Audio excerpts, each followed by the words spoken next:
Foi o Corinthians que fez 1-0 na Neoquímica Arena sobre o Atlético Paranaense. Primeira vitória do Mano neste retorno ao Corinthians, jogando em casa em Itaquera. Vamos lá com a Lili Nascimento. Olá, amigos do Sport Center. A noite foi de comemoração na Neoquímica Arena, tanto dos jogadores quanto da torcida. Depois da vitória por 1-0 do Corinthians em cima do Atlético Paranaense. O Timão volta a vencer em casa depois de mais de um mês e se afasta da zona de rebaixamento. Frio, garoa e véspera de feriado. 29 mil torcedores estavam presentes, mas presenciaram um jogo morno, poucas chances. A única chance clara, mesmo de gol, foi aos 43 minutos, com Yuri, que tentou finalizar. A bola sobrou para o Romero, que chutou. O Eric salvou. No segundo tempo, Bidu cruza. A bola bate na zaga e sobra para o Yuri Alberto, que cabeceou mal. Porém, Bento foi pior e o gol saiu. Antes do apito final, mais duas chances do Corinthians, com Wesley sozinho. E depois o passe para o Yuri Alberto, que novamente desperdiçou. Ao apito final, muita comemoração em campo e na arquibancada. Vamos ouvir os personagens da partida. A gente tem bastante rodagem no futebol para saber, ou pelo menos para entender as dificuldades que uma equipe passa, seus momentos, o que isso significa em termos de pressão construída pela gente mesmo, não é nem pelo torcedor. Você se sente assim, né? Quando os resultados vão se adiando, você sabe que vai aumentando o grau de dificuldade para você fazer os pontos. É só olhar a rodada de hoje toda. Então, você tem que saber. Mas o que mais nos tranquilizou foi aquilo que a equipe fez no domingo aqui. Eu senti que a equipe saiu confiante do clássico, mesmo não tendo conseguido vencer. Impusemos o nosso ritmo de jogo, como o Atlético está acostumado. Então, assim, disso eu não posso abrir mão de me orgulhar da minha equipe, pelo fato de jogar, buscar jogar, não ter medo de propor o jogo, de criar. Foram 19 finalizações, 7 escanteios, o adversário um só, que era o ponto forte dele, que é bola parada com o Gil. Então, assim, em nenhum momento a gente abriu mão de fazer o nosso jogo, mesmo jogando fora de casa. O Atlético Paranaense segue na briga ali na parte de cima da tabela por uma vaga direta na Libertadores, mas perde a invencibilidade, que até então era de 5 jogos. Já o Corinthians volta a vencer na Neoquímica Arena depois de mais de um mês e consegue se afastar da zona de rebaixamento. Agora está a 8 pontos de distância. Se antes a briga era para não cair, agora dá para pensar em ambições maiores.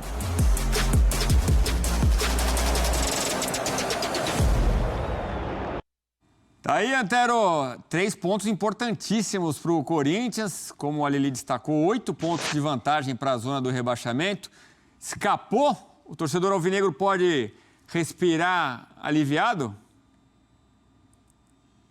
Olha, assim, não totalmente aliviado, mas pode dar aquela relaxadinha, né? É que eu não quero cravar, mas eu diria que sim, essa vitória será fundamental, decisiva para a salvação do Corinthians. Estava naquela minha lista que já abordei aqui, dos confrontos diretos.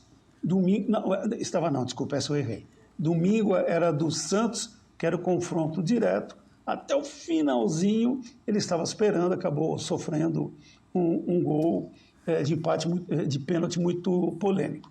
Não, do Atlético não, do Atlético está acima, falha minha, deixa eu corrigir aqui no ar. Mas era contra um adversário bem mais acima dele, né? Era um risco que o Corinthians tinha, né, de perder para um time que, esse sim, tem pretensões ainda maiores no Campeonato Brasileiro. Foi uma grande partida? Não. Nem de um lado, nem de outro. Reparou que o Wesley do Atlético falou, não, meu time foi bem, tivemos tantas finalizações, escanteios. O Mano, sempre meio ali na base de Somebody Love, acabou admitindo que o Corinthians não foi impecável. E não foi mesmo. Tanto que não criou grandes oportunidades, como também não criou o Furacão. o frangaço do goleiro foi. Mas o Bento é um goleiro assim de uma perspectiva muito grande. E cite, você que é uma enciclopédia, Elton, um grande goleiro que não sofreu um frango na carreira. Se existir, a gente tem de fazer uma estátua para ele. Bom, para devolver para vocês, o que a gente pode notar neste trabalho do Mano, pelo menos início, e a gente supõe, né, que o Mano continuará para 2024. Esse Corinthians é tão imprevisível. Ele aproveita o que tem no momento, também vai fazendo a sua estrutura de equipe, tanto na defesa, no meio-campo, um ataque é que ele não tem grande opção, né? Mas vai experimentando o Romero, vai apostando ainda no Yuri Alberto, que é muito instável. Mas já se delineia com este elenco um Corinthians para 2024. Forte, não sabemos, mas que seja pelo menos mais estável do que este que estamos vendo ainda em 2023. E a briga lá embaixo continua complicada. Como eu disse ontem, Edu, para mim, 2 já estão com... Um que é o América, passaporte carimbado. Outro, o Coritiba, que a página está aberta, só falta mesmo botar o carimbo.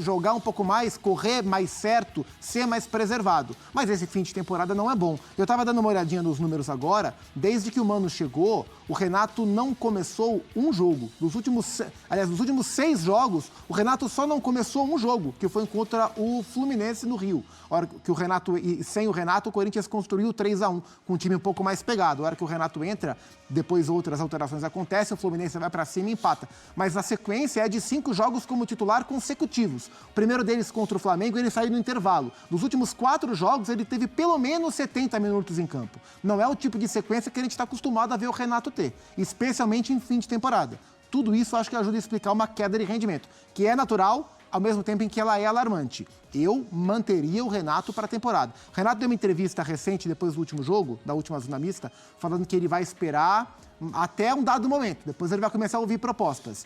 É que tem dois fatores aí que impedem que o Corinthians se antecipe para renovar agora. Primeiro, o time tem que estar focado em escapar do rebaixamento de maneira definitiva. Segundo, tem eleição. Acho que resolvidas essas 2 paradas, o Corinthians deve procurar o Renato para renovar o contrato. Praz, eu queria que você opinasse com o seu know-how de jogador e também com toda a sua preparação de estudos nessa questão de gestão, né? Porque é um caso muito particular, é um cara diferente, é um cara que tem história, mas ao mesmo tempo tem ali um custo.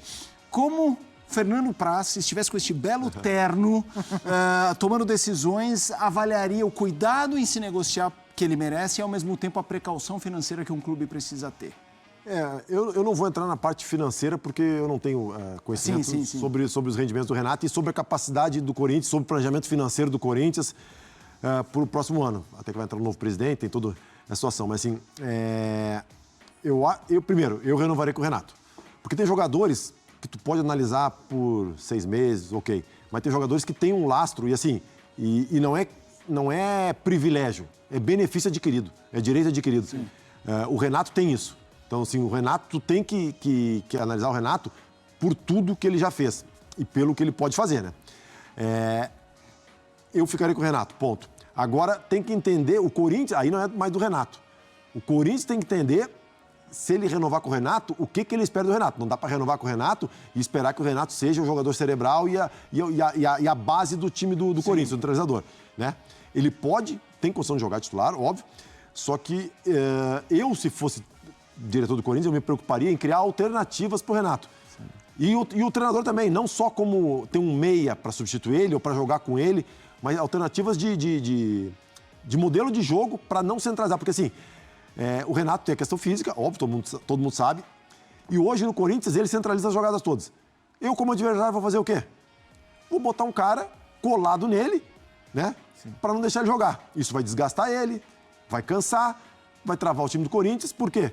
Porque o Corinthians não tem outras alternativas para substituir o Renato, substituir esse dentro da partida, nas mecânicas. Sim. Então, assim, vai muito disso. No cenário ideal para mim, renova com o Renato, só que não é nem questão de poupar, preservar ele de jogos. É dar parcerias para ele. sabe? Parcerias para que ele possa não ficar sobrecarregado na partida, não no ano. Porque no ano essa gestão vai ser feita pela parte física. Então, assim, eu acho que o Corinthians tem que se preocupar em renovar com ele, sim, porque é um jogador diferenciado. Mas, pensando em planejamento, se preocupar em fortalecer o grupo para criar alternativas ao Renato, para não ser dependente do Renato como foi esse ano. Vamos fazer o seguinte, Folha Esportes. Já a gente ouve os técnicos, zona mista, personagens que passem por lá. Lelê Nascimento está esperando os jogadores de Corinthians e Atlético Paranaense. Mas agora a gente vai receber aqui o Leonardo Gaciba para analisar lances polêmicos, se é que nós tivemos. Tem um que deu uma viralizada, nem sei se é o primeiro que vai falar. Deixa eu jogar primeiro boa noite para o Gaciba. Tudo bem, Gaciba? Como vai? Boa noite, senhores. Um prazer muito grande estar com vocês aqui. Toma vontade aí, dá-lhe polêmica que a gente passa explicação, hein? Vamos lá. Tem um lance, na verdade, que chama atenção. Tem dois. O segundo é quem fez o gol, a gente vai saber já. Como o árbitro procede num lance como esse, né? Boa. Aliás, é isso. Rapidamente, Gaciba, não viu quem fez. É isso? Espera para ver depois? Para não ser injusto? Se foi gol do Yuri, se foi gol contra, ou tem que bater o martelo na hora? Lá numa posição particular, a bola vem, a gente vai colocar o lance... Pênalti ou não pênalti neste lance particular, Gaciba? É uma jogada realmente muito estranha, né, que aconteceu. Duas vezes. Né? Vamos, em primeiro lugar, eu acho que é importante a gente fazer uma pergunta sobre o fato. Né? O jogador estava em ação de bloqueio ou não? Essa é a primeira questão que vocês têm que fazer em relação à jogada. Né? Para vocês, ele estava bloqueando ou não estava bloqueando? Não, tentou cabecear, né? Para mim também. Então, se ele está em uma ação de jogo, uma ação natural de tentar jogar, a gente analisa se o braço está numa posição natural ou antinatural para o jogo. Normalmente, quem está, né, de 4 apoios, para não dizer outra coisa, né? Está de 4 apoios, a posição natural é esse braço apoiado no chão, colocado no chão. Então, se vocês consideram que esse jogador não estava bloqueando a passagem da bola, não tem que se analisar ampliação ou não de espaço corporal, e sim movimento natural ou não do atleta. E nesse caso, seria um movimento, para mim, natural, né? Se ele não está em ação de bloqueio, ele está em um movimento natural e não deve ser punido. Para mim também. Para você também, Praz? Também. É isso, Gaciba. Hoje foi suave na nave. Abração para você. Boa noite, Gaciba. Valeu, amigo. Grande abraço. Bom final de programa aí. Valeu. Este Leonardo Gaciba falando do gol do Yuri Alberto e também desse lance do Matheus Bidu. Aliás, a gente já não começou ainda, né, doutor? Coletiva ainda não, mas o Bidu eu queria falar. Porque ele teve uns lances um pouco atabalhoados, mas no gol, que é aquele cata-cavaco, ele...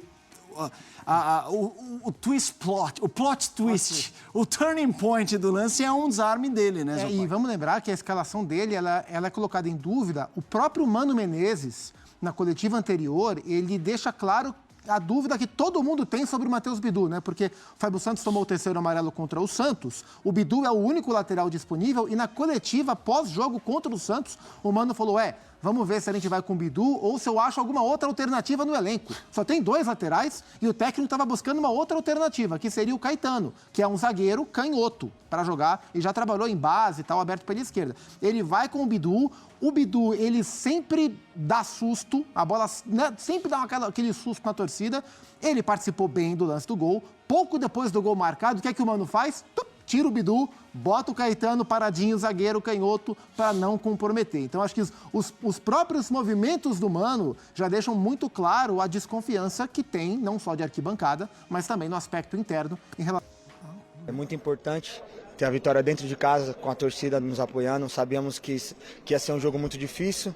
Conseguimos sobressair, achar um gol ali no segundo tempo e manter firme até o final. Fico muito feliz por ter participado do lance do gol. Dias ruins acontecem, sabemos que a vida é feita de altos e baixos. Graças a Deus consegui ajudar a equipe da melhor forma hoje e conseguimos resultado positivo dentro de casa. Sabemos que é um campeonato de muita oscilação, campeonato muito difícil, não tem equipe fácil. Infelizmente tomamos um empate ali no finalzinho no clássico, mas graças a Deus já saímos vitoriosos hoje e Deus quiser vai ser a mudança de chave.